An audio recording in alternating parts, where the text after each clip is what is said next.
You're listening to an Airwave Media Podcast. Feel like who art Ed? Try to slice it. Who art is Mr. Wood, art Ed me? Good. Either way, it's ambiguous. It works on so many levels. I know. That's off to a great start.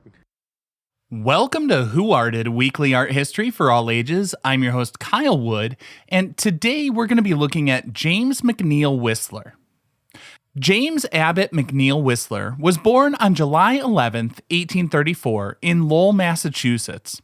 His father was a prominent railroad engineer. His mother was a homemaker and a devout Christian.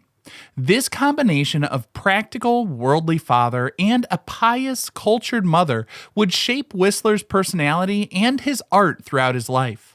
From a young age, Whistler was known for his sharp wit and a tendency to be argumentative, traits that would define his public persona. The family moved to St. Petersburg, Russia in 1842, where his father oversaw the construction of a railroad. It was in Russia that a young Whistler began his formal art training at the Imperial Academy of Fine Arts. He showed a natural talent for drawing and a keen eye for detail. But this time in his life was marked by tragedy when his father died of cholera in 1849. The family returned to America, and Whistler's mother, Anna McNeill Whistler, faced serious financial strain trying to care for her two surviving boys. It appears she received some sort of widow's pension benefit, but it was only about a tenth of what her husband had been earning. She became known for being very thrifty and disciplined to make ends meet. Her primary focus was on helping her children succeed. William went off to medical school, and she enrolled James in the United States Military Academy at West Point, hoping it would provide him with discipline and a stable career. Now, this is one of those details I find a bit surprising, as West Point is a prestigious institution and very difficult to get into. From what I gather, even in Whistler's day, it was hard to get in, but perhaps not as competitive as it is today because of the smaller population and the smaller number of people pursuing higher education at that time. Still, it was hard to get in, and it would appear even harder to stay in through graduation. Whistler's time at West Point was short-lived and famously unsuccessful. He struggled with the rigid discipline and excelled only in a drawing class. He was expelled for failing chemistry and later quipped, quote, "Had silicon been a gas, I would have been a major general," end quote. After leaving West Point, Whistler was determined to pursue a career as an artist. In 1855, at the age of 21, he set sail for Europe, and he would never again return to the U.S. He first settled in Paris, which at the time was the center of the avant-garde Western art scene. He enrolled in the studio of Charles Gleyre, a respected academic painter, but Whistler was more interested in the revolutionary new art he saw being made by artists like Gustave Courbet and the emerging Impressionists. He embraced the bohemian lifestyle of a Parisian artist, forming friendships with many of the leading figures of the avant-garde. Whistler's early work was heavily influenced by the realism of Courbet, focusing on the everyday subjects and muted color palette. But soon he began to develop his own unique style.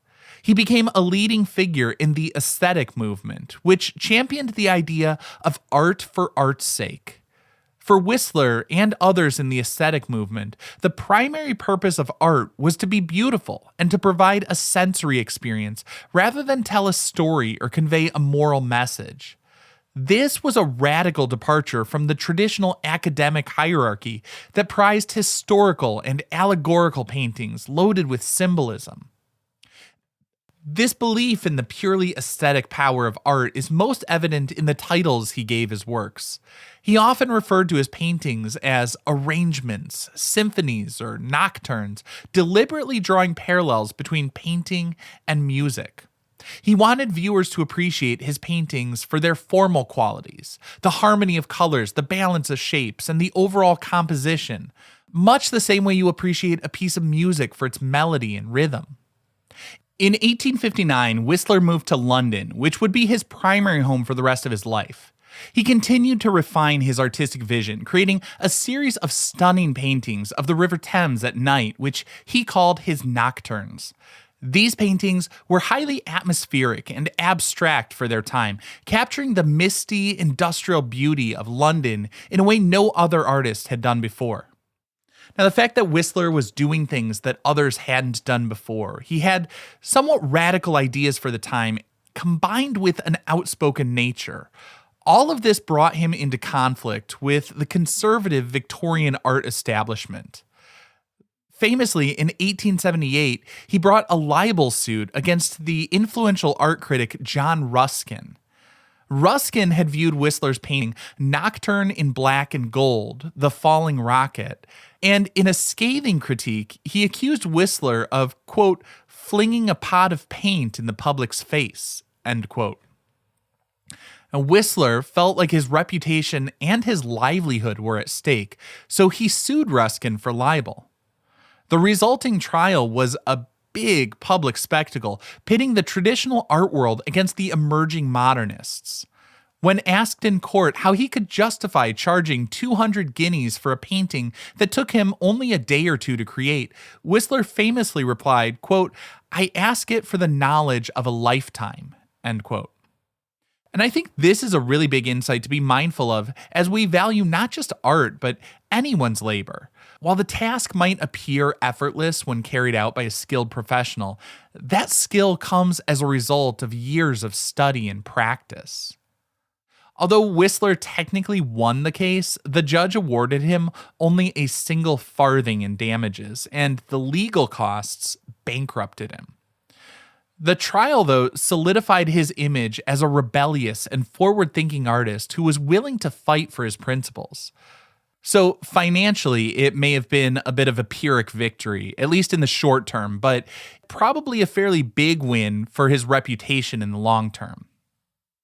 It also became a landmark case in art history, highlighting the growing divide between academic art and the new, more personal and subjective forms of expression that would come to define modern art. In the years following the trial, Whistler continued to paint and exhibit his work, gaining a dedicated following of patrons and admirers. He became known for his portraits, which, like his landscapes, were more concerned with capturing a mood and a harmonious arrangement of colors than with creating a precise likeness of the sitter. He was also a master printmaker, creating a series of etchings and lithographs that are considered among the finest of the 19th century. James McNeill Whistler continued making art in London up until he passed away in 1903 at the age of 69. He left behind a rich and complex legacy. He was a dandy and a provocateur, a brilliant artist, and a tireless self-promoter.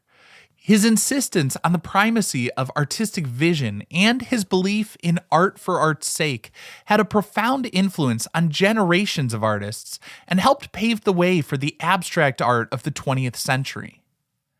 Now, after a short break, we're going to take a closer look at one of his most famous works, Arrangement in Gray and Black, No. 1.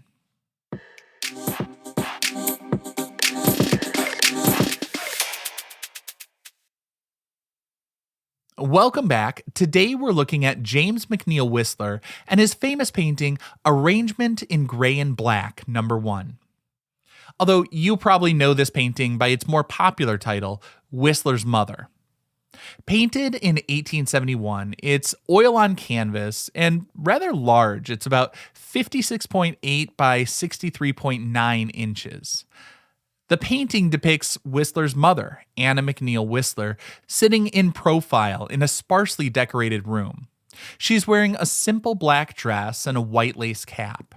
Her hands are folded in her lap, and her feet rest on a small footstool. The wall behind her is a muted gray, and on it hangs a framed picture of a scene of the Thames River. A long, dark curtain hangs on the left side of the painting.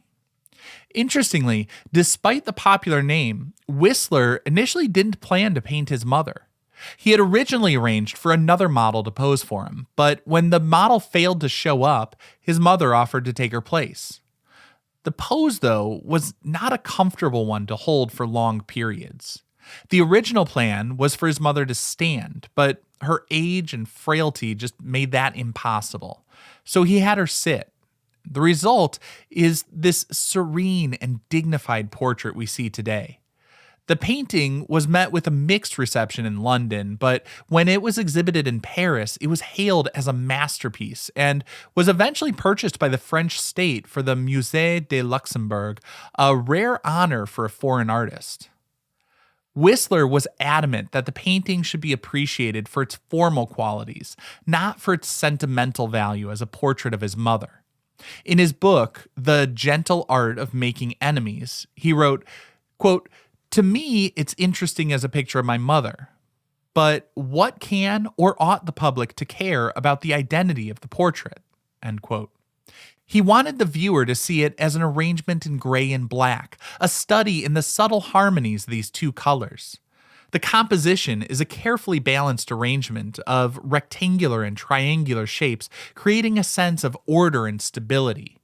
The stark simplicity of the setting and the limited color palette force the viewer to focus on these formal elements.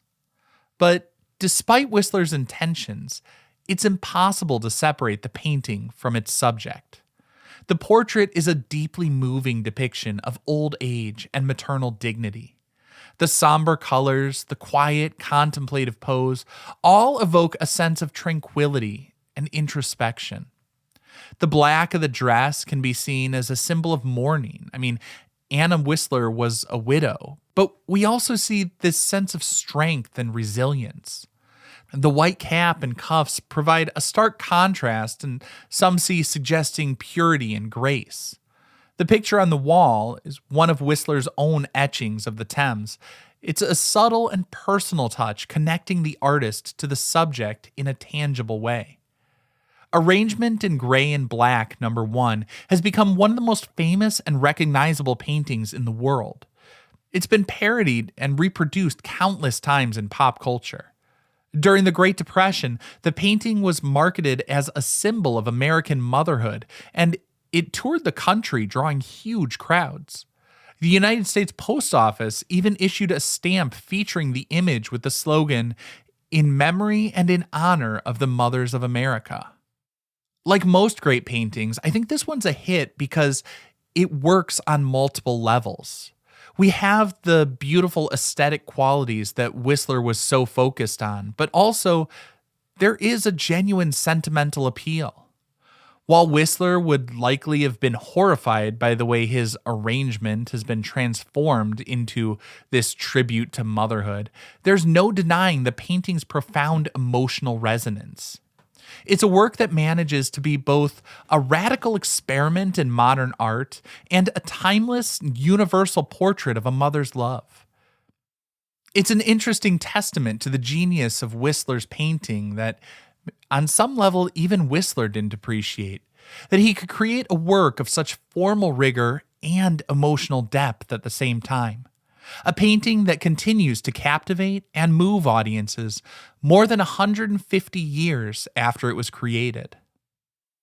This concludes this week's episode of Who Arted, part of the Airwave Media Podcast Network. If you found this tolerable, please leave a rating or review on your favorite podcast app. You can find images of the work being discussed this week and every week on social media at Who Arted Podcast on Twitter, Instagram, and TikTok, and of course on the website whoartedpodcast.com.